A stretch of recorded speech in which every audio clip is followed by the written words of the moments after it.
Hi everyone, it's me, Linda B, and welcome back to my channel. All right, so today, guys, we are going to look at a Thomas Sowell video. It's got a lot of input from a lot of other individuals as well, but Dr. Thomas Sowell has his sage wisdom within this video, and we're talking about the left. That's what we're talking about today, and I will respond to it. You guys give me your comments. And the reason I'm doing another Thomas Sowell video is because you guys really like it, and because you like it, and you're a lot of you are my subscribers, I will do videos that you like. And if you have suggestions or recommendations, please drop them in the comments below. I'll do my very best to, accommodate you as long as it does not go against, my religion, Christianity. As long as it doesn't do that, I'm more than fine with doing it. But before we get started, I need you guys to go ahead and hit that like button. Like, comment, share, and subscribe to my channel. Watch the video all the way to the end. I'm on my way to 10,000 subscribers by the end of this month.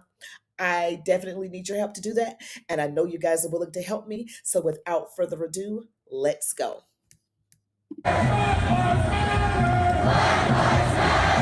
After last summer's protests, experts declared what America must do for Black Americans. The only way to close a wealth gap is by transferring wealth. We have to abolish policing. Reparations. Listening to them, I kept hearing the voice of Tom Sowell. I haven't been able to find a single country in the world where the policies that are being advocated for blacks in the United States have lifted any people out of poverty. Sowell's an economist who writes great books about economics and culture. Today, he defends free markets and criticizes the conceit of political planners. But he once was a Marxist. What was your wake up to what was wrong with that line of thinking? Facts. Thomas Sowell was born in North Carolina at the start of the Great Depression. His father died before he was born, his mother soon after. When he was 9, a relative took him to Harlem. We were much poorer than the people in Harlem or most anywhere else today. But in another sense, in the sense of the things you need to get ahead, I was enormously more fortunate than most black kids today. Partly because a friend showed him the Harlem Public Library. When you start getting in the habit of reading when you're 8 years old, that's a different ballgame. His reading and early life experiences turned him into a Marxist. So I would take the Fifth Avenue bus, past all these Lord and Taylor and all these fancy places. And then suddenly, there were the tenements. And I wondered, why is this? It's so different.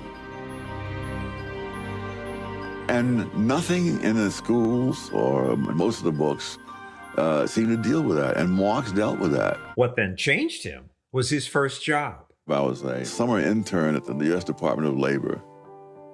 One of my biggest concerns was about minimum wages. At first, I thought, well, this is good because all these people are poor and they'll get a little higher income, and so that'll be helpful. And then as I studied economics, I began to see, well, there's a downside. They may lose their jobs completely. And when I came up with how we might test this, I was waiting to hear congratulations, you see, that I had this. And I could see these people were stunned. They said, oh, this idiot has stumbled on something that would ruin us all. And I realized the U.S. Department of Labor had its own agenda and interests, and that did not necessarily mean that whether poor people lost their jobs for minimum wages or got higher pay was their highest priority. He found out that people in the government didn't give a rip whether or not it worked or didn't work. They were simply implementing the policy. And that's what shocked him and caused him to begin to rethink lots of his assumptions. These video clips come from a new documentary about Sowell. This whole notion that the black family has always been disintegrating, that is nonsense. What I find most interesting about Sowell's work is that it utterly contradicts what Americans are taught about black poverty. Sowell says claims of systemic racism in America are propaganda. If you go back into the 20s, you find that married couple families were much more prevalent among blacks then. As late as 1930, blacks had lower unemployment rates than whites. So all these things that we complain about and attribute to the era of slavery, those things should have been worse in the past than in the present. Sowell says the bigger cause of blacks' problems today is welfare.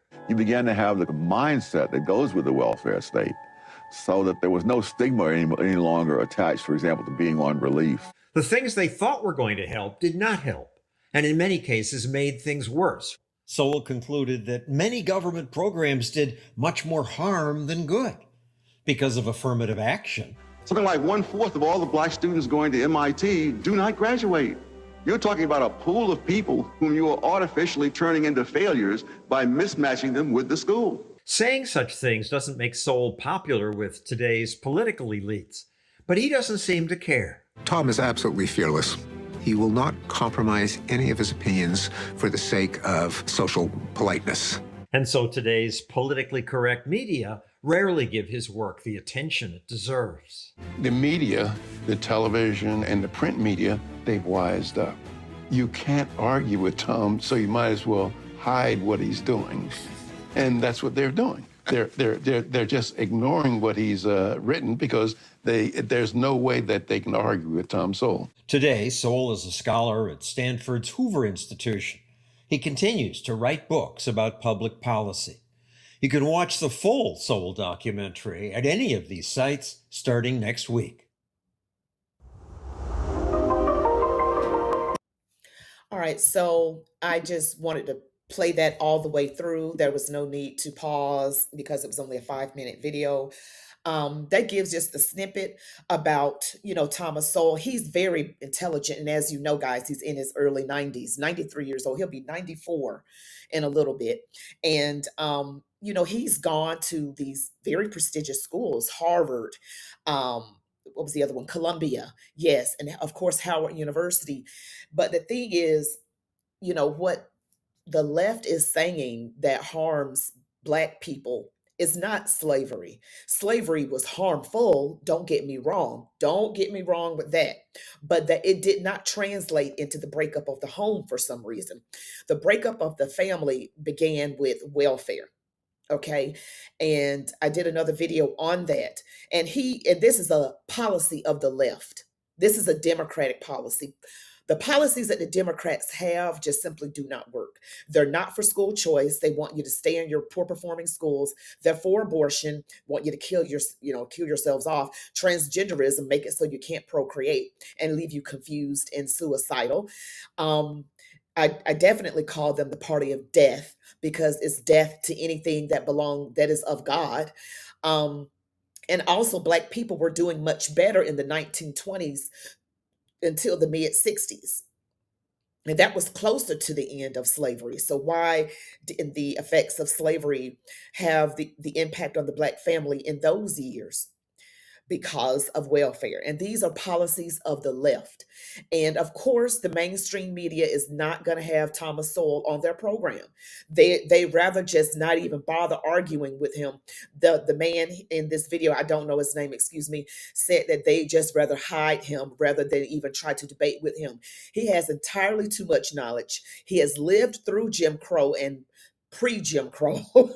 He's been around since 1930, and he's been reading books and studying and seeing the impact of decades of life in the United States and beyond the United States. He has done studies, on the Western world, period. That includes countries in Europe. So he is a very well-studied man. Just listening to him can improve your IQ, I believe. He knows his stuff. But of course, no one is 100% right. No one's God. But I just, the point of my podcast, my channel, the point of my channel is to educate, not to infuriate. A lot of times people, get mad before they look into what someone is saying if it disagrees with what they think. And the truth is the truth. It's just the truth.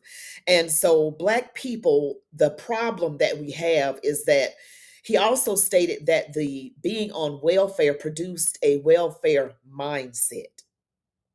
Let that sink in, because people think that they can't get out of it. And I know of a particular real life situation where a young man was receiving public assistance because he has type 1 diabetes. He has to be very careful with what he eats and make sure he gets his insulin. And when he tried to go to college, they said, wait a minute, you're trying to go to college? We'll have to drop your medical benefits. We'll have to drop it. This is federal assistance. helping him seemingly. But when you tried to pull yourself up, when you tried to better yourself by going to college, they were going to take his medical benefits, which he desperately needs to stay alive. So we see how you know, is good over here, but bad over here when you try to do better. It's like you're getting punished for trying to get up out of a situation where you're dependent. So that is why a lot of people on the right, conservatives like myself, we say it's the Democratic plantation, because I will take care of you, but when you try to do better, I'm going to pull you back. No, you can't do that. No. They're the racists on the other side. When the other side is saying, I'm not going to give you benefits, I'm going to let you work and do self improvement. He also mentioned affirmative action, because a lot of students were artificially placed in schools where they did not do well. Black students didn't do well. And it's not that they aren't smart, but they were just placed there to fill a quota. And they will do much better at another school, a school that's just as great, a school that's just as, prominent. But just don't artificially place someone there, because what it will do is have a horrible effect, making that person feel like they're just not cut out for college. But no, they were just placed in the wrong college. Then they'll drop out and never go back. And that's not what we want. So we have to think about what we do rather than just do it. Oh, this is a good idea. We'll just put them here, put them somewhere, and they just flounder, but there are lots of schools for people to go to that are excellent schools. And there are many reasons why, someone may not thrive at a particular institution. But Thomas Sowell saw that. He saw it and he said a lot of them end up not completing their education there. So we have to look at these as facts, not to get upset about anything. We know there are plenty of successful and prominent and very well educated, intelligent, high IQ Black people. Ben Carson being one amongst many others. So we know that there are a lot of Black people that can go to Harvard and knock it out of the park. Look at Thomas Sowell. He went to Columbia as well. I know people that have gone to MIT and knocked it out of the park. But when you artificially place someone, particularly when they come from a public school system where they're not putting the resources into that school, then those kids aren't really prepared for some things. And we just have to be honest. And the Democrats don't want school choice. They want you to stay in a public school that's underperforming. And any kid, no matter what ethnicity, will underperform in schools like that. And then you try to push them into a college that is going to be rapid fire. You just got to get it. You can't have time to prepare yourself. You just got to be ready to go. And any ethnicity would do bad in that. So I'm not even going to say Black people, any group of people, no matter what you look like, what language you speak. If you're coming from a poor performing public school, that's just my opinion. They read below grade level, sometimes significantly below, and then putting them in college, they struggle. Any kid, no matter, like I said, no matter what color. So you guys give me your thoughts on what was said in the video and what you feel about my opinion. That's just my opinion. But you guys be blessed. Have a great day. Don't forget to like, comment, share, and subscribe to my channel on my way to 10,000 subscribers. Until next time, march on, warriors.